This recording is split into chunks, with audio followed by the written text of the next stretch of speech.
Bom dia a todos, queridos e queridas, companheiros e companheiras de jornada rumo à luz, rumo à ascensão espiritual e planetária.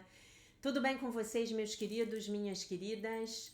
Então, hoje é dia 22 de maio de 2024 e nós vamos juntos dar continuidade à nossa jornada de libertação, cura e ascensão através dos ensinamentos de um curso em milagres. Né? Hoje continuamos na nossa quarta revisão. Nós estamos na segunda, na segunda lição, no segundo dia da nossa quarta revisão, né? E dizemos: a minha mente contém só o que eu penso com Deus, que é a repetição da ideia central para essa revisão. Hoje revisamos duas lições. Agradeço ao meu Pai por suas dádivas para mim, a 123, e que eu me lembre de que sou um com Deus. A lição de número 124, né? Então, gente, basicamente é isso aí. A orientação é que nós para que nós possamos permanecer com essas ideias submergindo, né, nas nossas mentes, e para que nós possamos ouvir o que o Espírito Santo tem a nos dizer a respeito dessas ideias maravilhosas. Agradeço ao meu Pai por suas dádivas para mim e que eu me lembre de que sou um com Deus, tá? Passamos então para a leitura do comentário do nosso livro-texto. Nosso livro maravilhoso aqui do Alan Watson, do Robert Perry, né? E aí, o que o comentário de hoje nos fala? Lição 142, dia 22 de maio. Tema central. Minha mente contém apenas o que eu penso com Deus. Agradeço ao meu Pai por suas dádivas para mim, que eu me lembre de que eu sou um com Deus. Comentário. Que a minha mente contém apenas o que eu penso com Deus não é algo que eu precise, que eu tenha que trabalhar para alcançar. Não é um pensamento, esse não é um pensamento para ser repetido como um.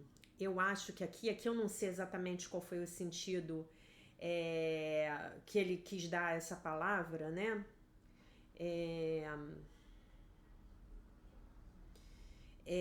Como um purgante, né? Algo para expulsar outros pensamentos da minha mente. Eu acho que é isso, né? Para retirar da minha mente, fazer que sejam jogados fora pensamentos que se opõem a essa ideia, com um tom, digamos assim, subliminar, de eu tenho que fazer a minha mente ter apenas pensamentos de Deus. Não é isso, né? Então não é aqui uma tentativa de nós fazermos uma repetição, um treinamento mental para que efetivamente possamos alcançar esses pensamentos que pensamos com Deus. Muito pelo contrário, não é algo para eu pegar como uma ferramenta de luta, como uma arma. Não. É algo para que eu possa então pensar e deixar que as ideias cheguem para mim, tá? O fato de que a minha mente contém apenas o que eu penso com Deus é um fato e representa a verdade a respeito do que você é e do que o seu pai é, tá? Como nos foi dito no início do livro de exercícios, quando nós pensamos que nós estamos pensando sem Deus, nós não estamos pensando de forma alguma. A nossa mente está de fato em branco. Então, se eu estender essa ideia, quando eu penso que eu estou vendo sem Deus, sem os olhos da consciência crística, efetivamente eu não estou vendo de forma nenhuma. né? Então Jesus nos fala disso quando a gente chega nas lições que falam sobre a visão. Nós já conversamos sobre isso esse ano. Nós já conversamos, já falamos disso. Então, quando eu acho que eu tô pensando com a mente do meu ego, eu não tô pensando de forma nenhuma. Eu só penso verdadeiramente quando eu estou pensando os pensamentos que compartilho com Deus. Então, eu não sei se vocês vão se lembrar, mas tem uma analogia aqui que eu vou fazer com vocês. Quem aqui tiver estudado hidrostática no 2º grau, vocês se lembram dos princípios dos vasos comunicantes, né? A gente estudava isso, né? Para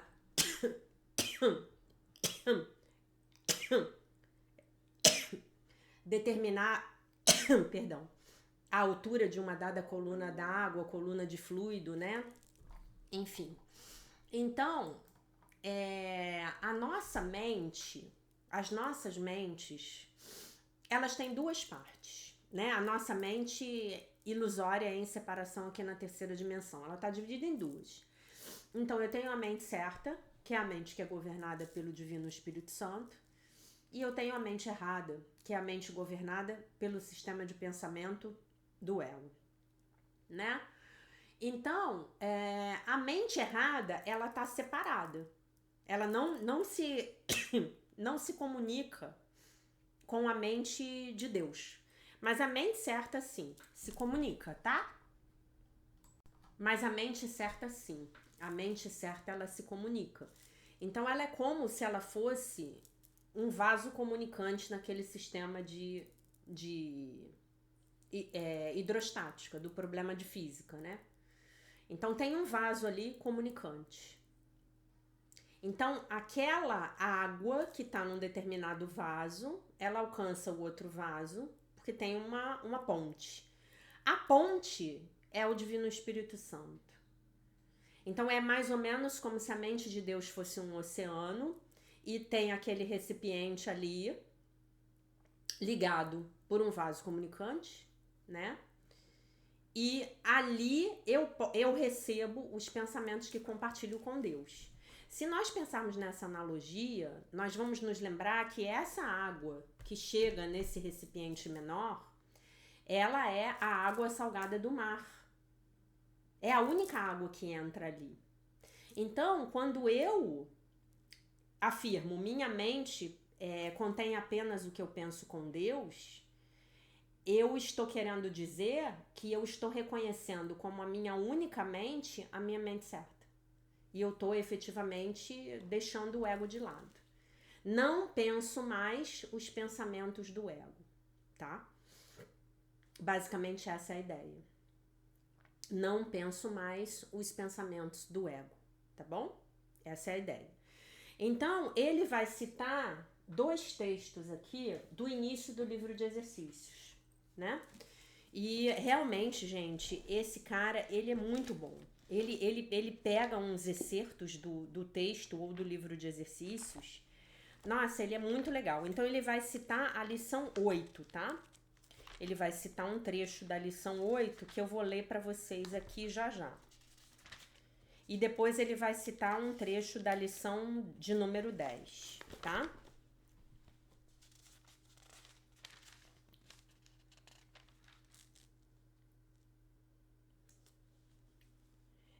Enquanto ideias sem pensamento preocupam a tua mente, a verdade é bloqueada. O que são ideias sem pensamento? São as ideias que vêm do ego, tá?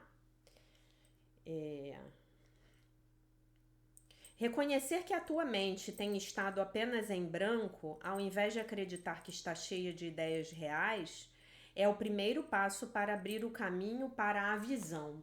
Que visão é essa? Visão crística, né? Então, lembrando que a lição 8, o texto que eu acabei de ler aqui é da lição 8, então a minha mente está preocupada com pensamentos passados. E aí ele vai citar um texto da lição 10, que é: os meus pensamentos não significam coisa alguma, né? Que até para essas lições eu fiz os memes do cérebro, aquela piadinha do cérebro, né? Eu tenho até que fazer os outros, né? Então vamos lá. Lição 10, parágrafo 3, tá? Agora estamos enfatizando que a presença desses pensamentos, ele bota essa palavra pensamentos entre aspas, significa que não estás pensando. Esta é apenas uma outra maneira de repetir a nossa declaração anterior de que a tua mente está realmente em branco. Reconhecer isso é reconhecer o nada quando pensas que o vês. Como tal, esse é o pré-requisito para a visão. Os meus pensamentos não significam coisa alguma, né? Então eu tô pensando um monte de bobagem lá com o meu ego e nada disso é real, né? Então quando eu afirmo a minha mente contém apenas o que eu penso com Deus, na verdade o que eu estou dizendo aqui, o que eu estou efetivamente afirmando é que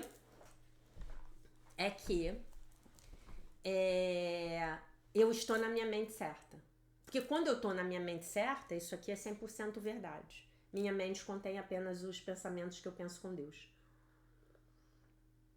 O que eu penso com Deus, tá bom? Os pensamentos de Deus que preenchem a minha mente na realidade são as dádivas de meu Pai para mim. Então, olha só. Eu agradeço ao meu Pai por suas dádivas para mim. Quais são as dádivas de meu Pai para mim? São os pensamentos que eu penso com Deus, são os pensamentos de meu Pai. Então, quando meu Pai me dá os seus pensamentos, e eu já sei que o mundo é criativo, ou que o pensamento é criativo, que eu estou criando a minha vida, que eu estou criando a minha realidade a partir dos meus pensamentos conscientes e inconscientes, em sua maioria os inconscientes, né? Então pronto, eu já tenho as dádivas de meu Pai, né? Eu já tenho as dádivas de meu Pai, ok? Muito bem. Eu estou abrindo a minha mente no dia de hoje para os pensamentos de meu Pai. O que eu ordinariamente penso como sendo os pensamentos que interferem ou que entram em conflito com os pensamentos de Deus são como uma estática num rádio que interfere com o sinal verdadeiro, com o sinal real da estação divina que eu quero captar, tá bom? Eles não são pensamentos, eles são uma estática, eles são um barulho, um ruído. O sinal ainda está lá, mas essa estática precisa ser dessintonizada de forma que o sinal possa chegar através do meu equipamento de rádio, né? Então, talvez muitos de vocês aí que são mais novinhos não tenham pego a época do rádio analógico, só pegaram a época do rádio digital. Mas mesmo com rádio digital a gente vê a estática, né? Nós ouvimos a estática, melhor dizendo. Então o que acontece? Quando eu não tô 100% sintonizada, vamos dizer que eu esteja querendo ir na rádio Antena 1, aqui do Rio de Janeiro. Acho que ainda existe, não sei. Agora a gente ouve Bluetooth no carro, né? A gente ouve o que toca no nosso celular via Bluetooth, né? Então é 101,3. Se eu ponho 101,2 ou 101,4, o que eu ouço? Uma tremenda de uma estática. E é o ego. Essa estática é o ego. Essa estática não quer dizer nada. Essa estática não tem significado algum para mim. Nenhum. Não tem significado nenhum. Concordam comigo? Não tem significado nenhum para mim, né? Muito bem.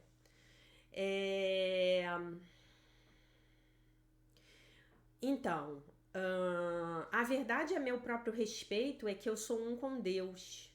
A mente dele é a minha mente. Os pensamentos de Deus são os meus pensamentos. Claro, se eu sou a filha de Deus, perfeita, inteira, completa, maravilhosa, curada, íntegra, isenta de pecado, é claro que os meus pensamentos são os pensamentos de Deus, né? E aí o que acontece?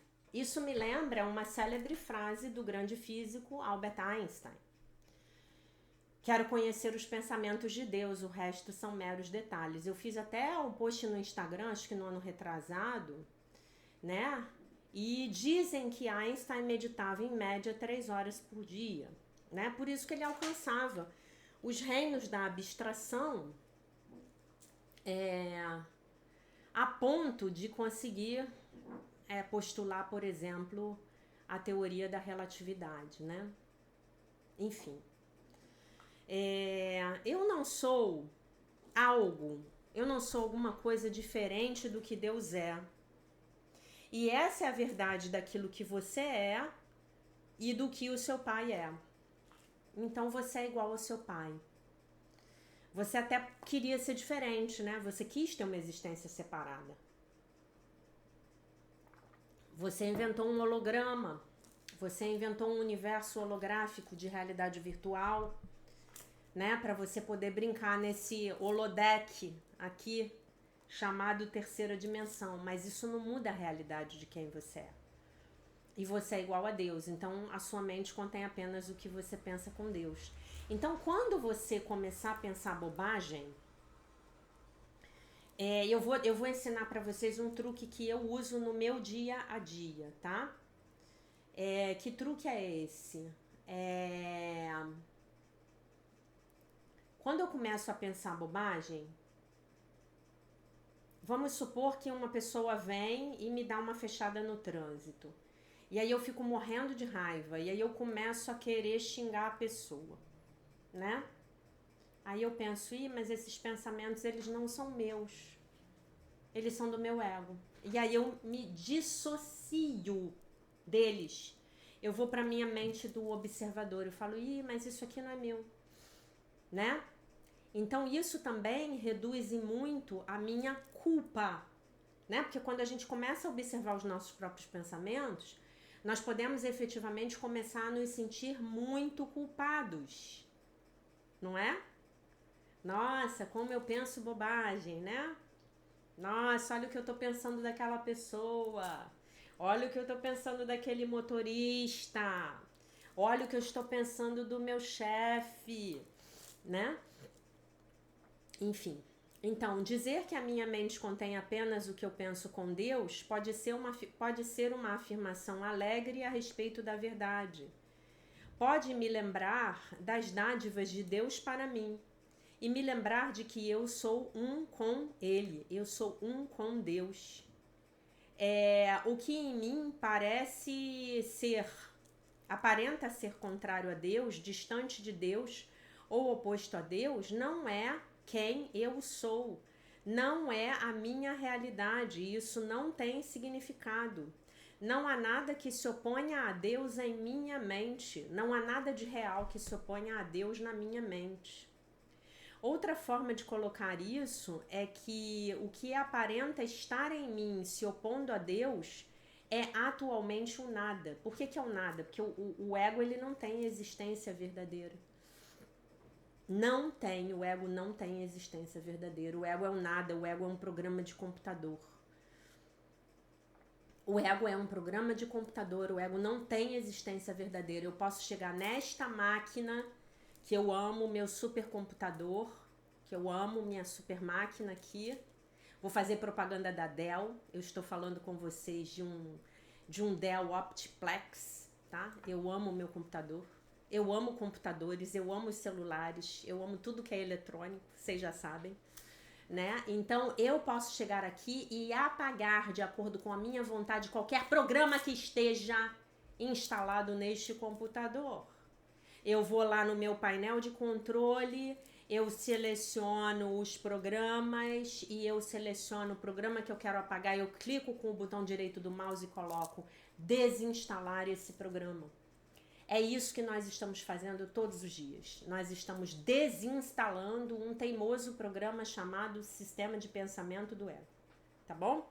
Nós vamos deixar esse programa rodando no nível mínimo que é necessário para que a gente possa ter uma vida aqui nesse universo holográfico.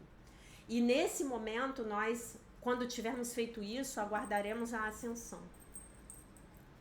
E a ascensão é o dia do juízo final, é o dia do último julgamento do ego, tá? É isso que a gente está falando. Então não tem realidade, né? Então deixa eu continuar aqui.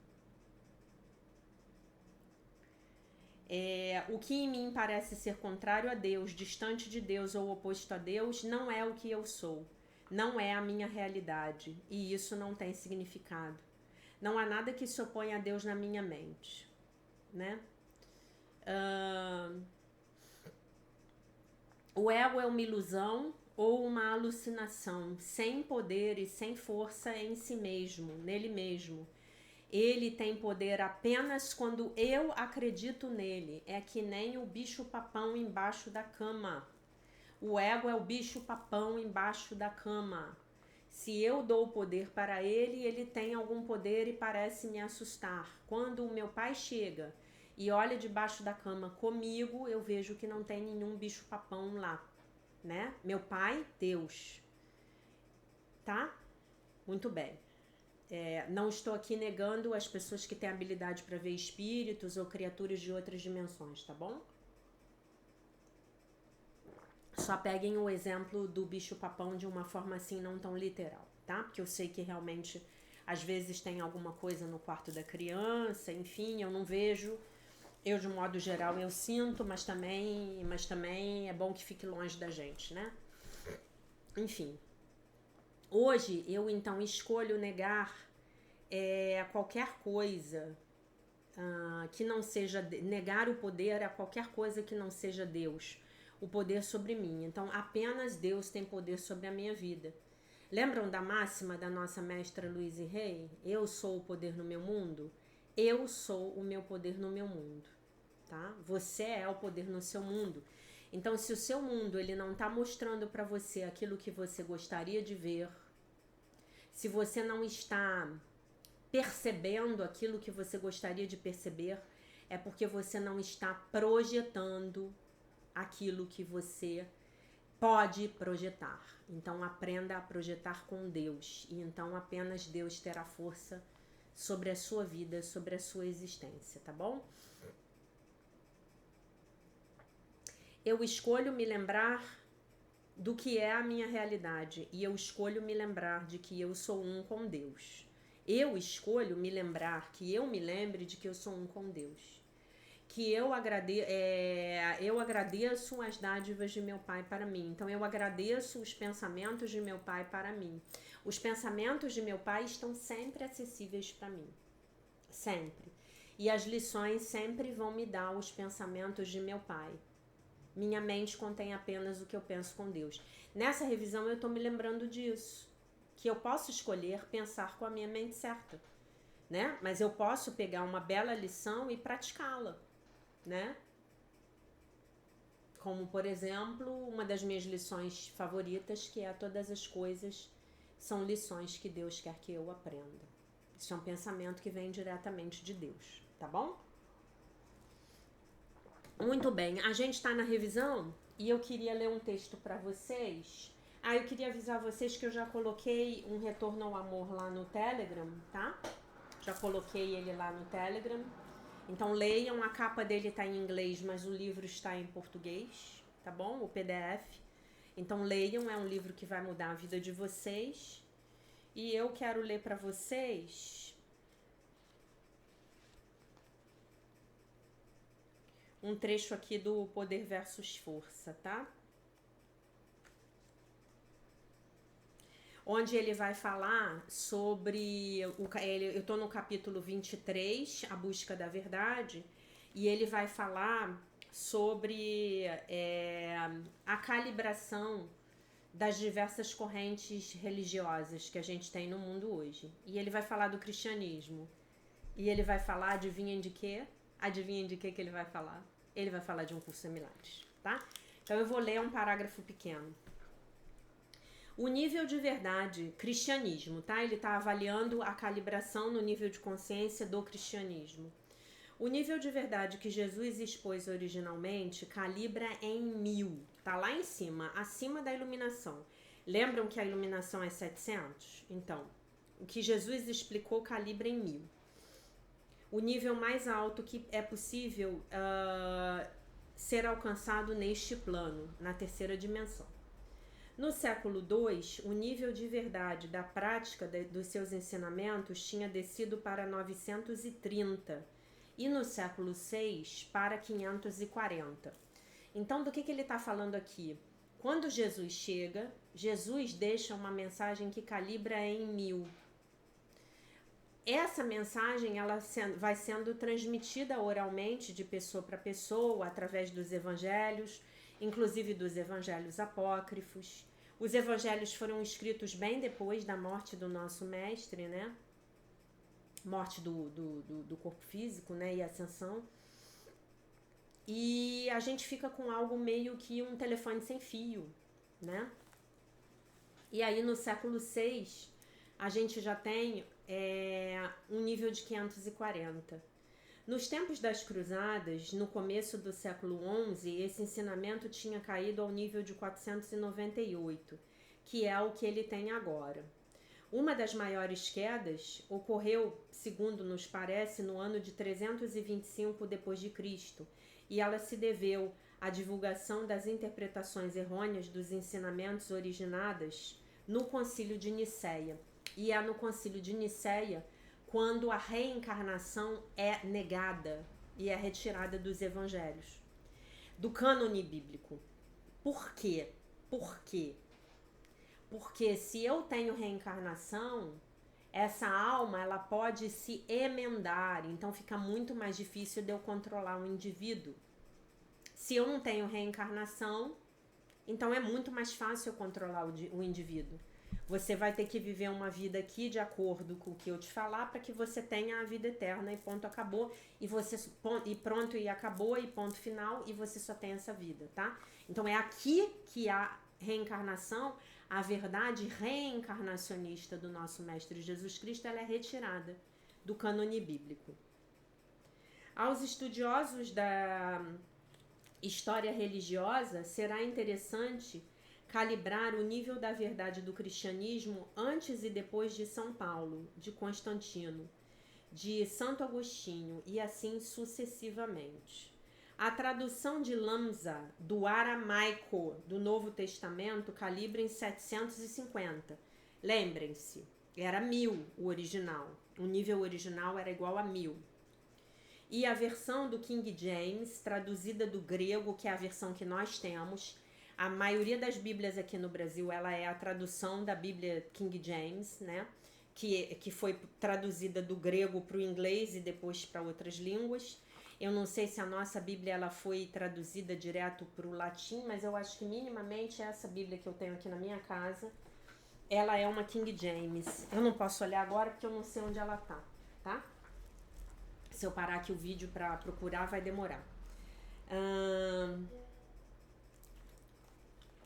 Peraí, tá chegando alguma coisa aqui, deixa eu ver o que é.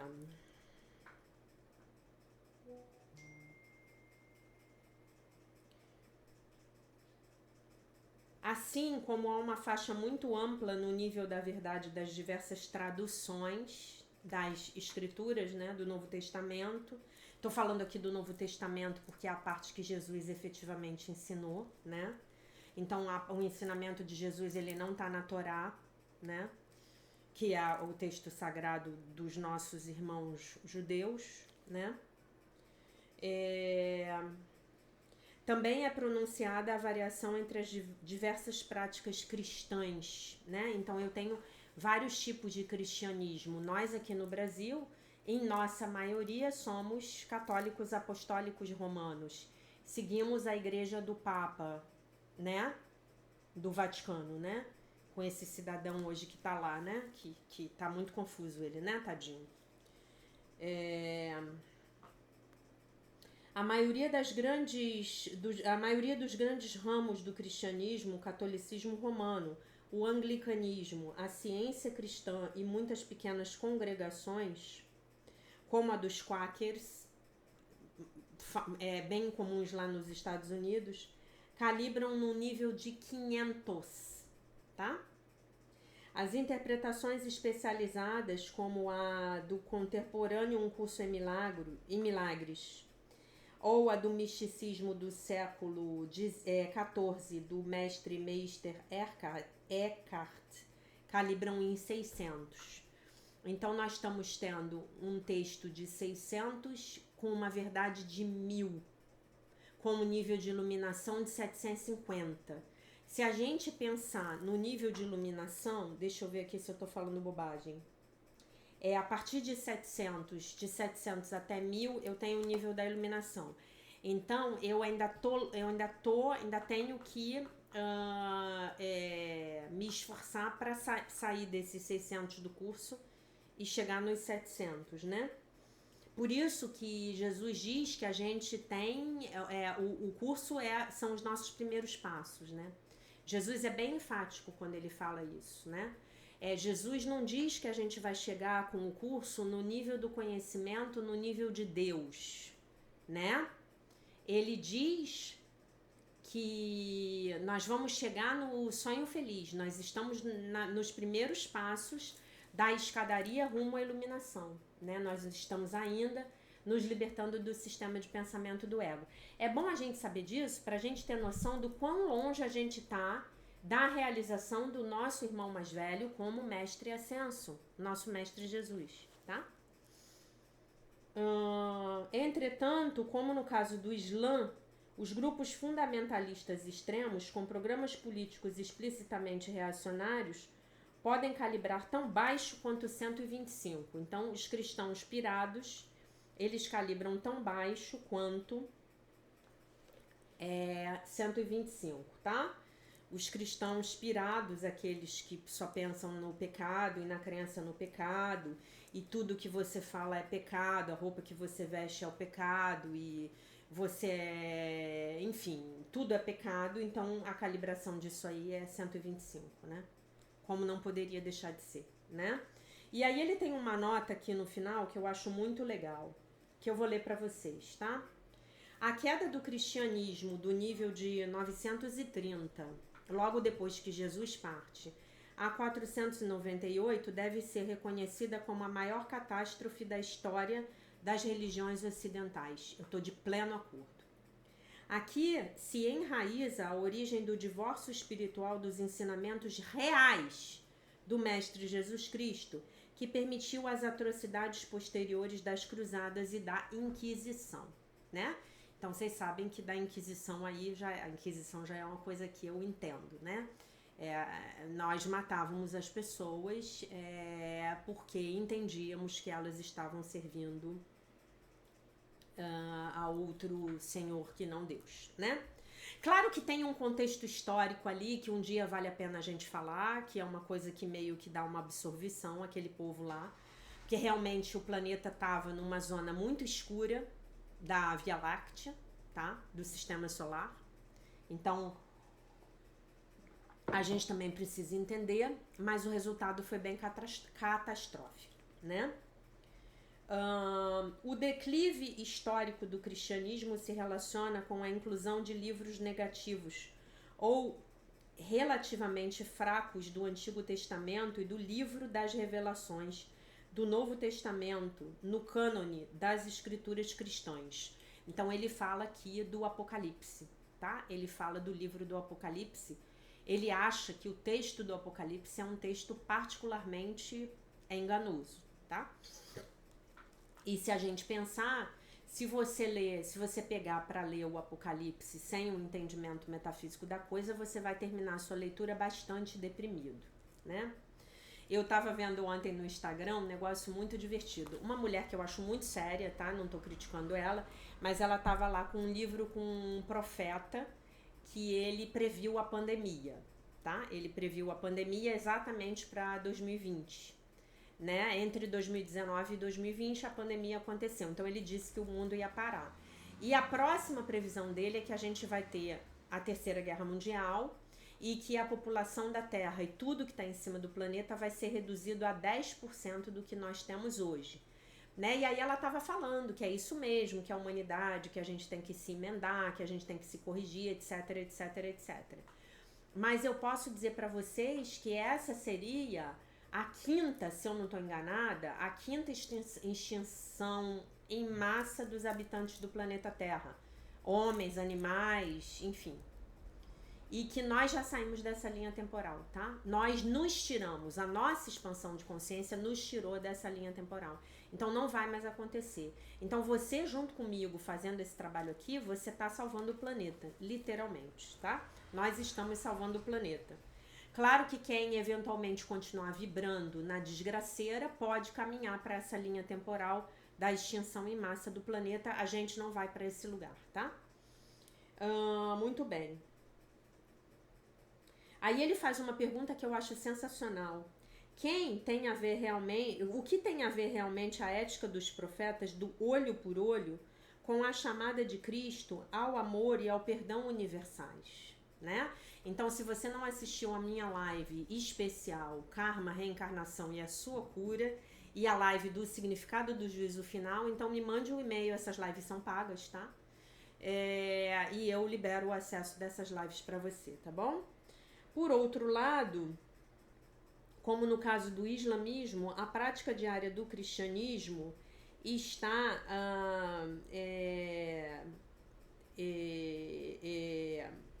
manchada pela atuação de grupos extremistas militantes que se definem a si mesmos pelos seus ódios e pelas suas... Peraí. Pelos seus ódios e pelas suas crenças baseadas em todo o desejo de despojar os demais das suas liberdades.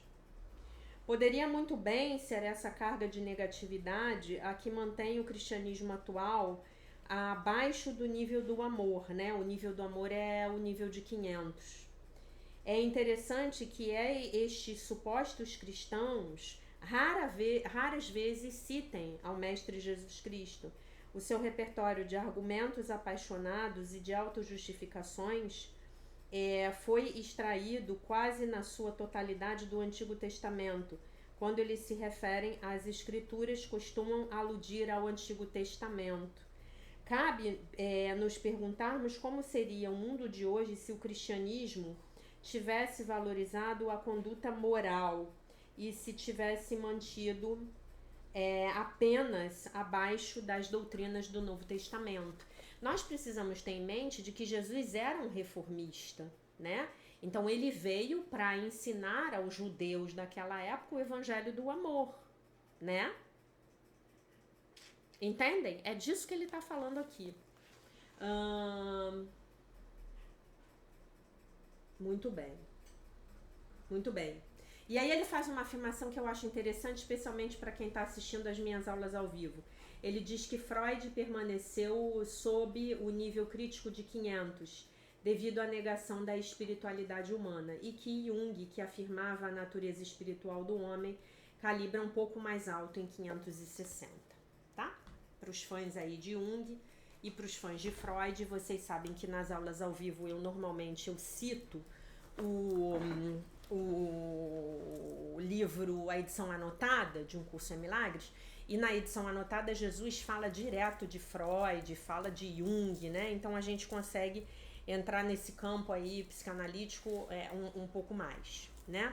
Então queria dizer para vocês também, aqui correndo o risco de ser ouvir críticas e enfim, mas eu queria dizer para vocês que essas novas correntes do cristianismo, teologia da libertação e companhia, elas calibram muito baixo, tá? Muito baixo.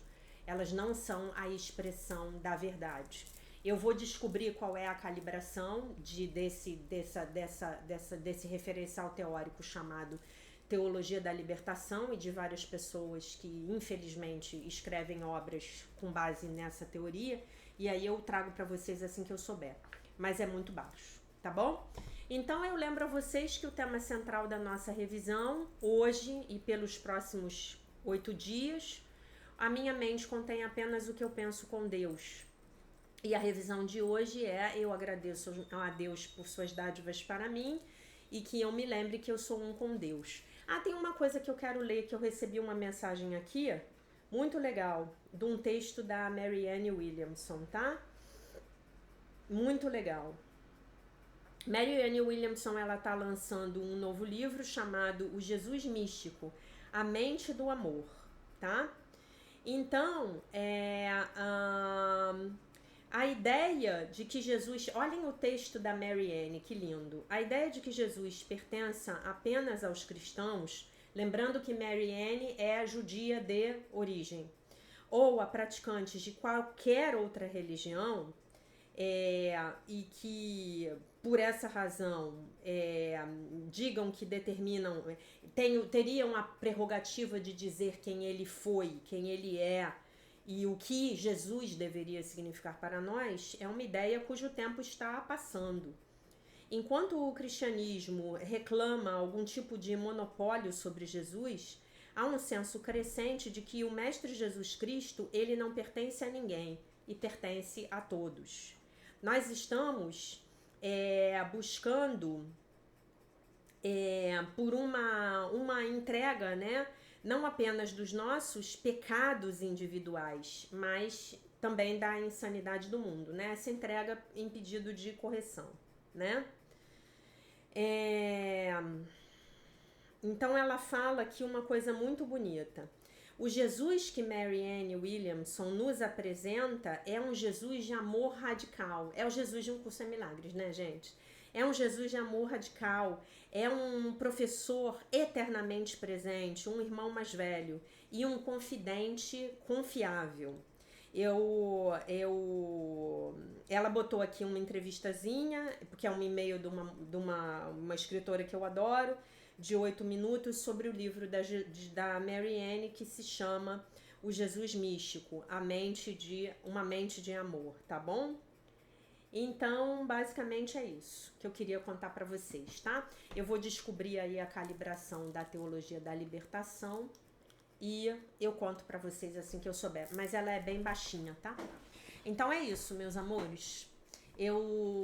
Essa era a mensagem que eu tinha para vocês pro dia de hoje, né? Queria dizer para vocês que estou muito feliz com os comentários que eu tenho recebido aqui no canal, das transformações pelas quais vocês estão passando. Ontem eu publiquei um videozinho no Instagram da Rose, contando como a jornada de cura da criança interior mudou a vida dela. Eu vou postar aqui no YouTube para vocês, tá bom?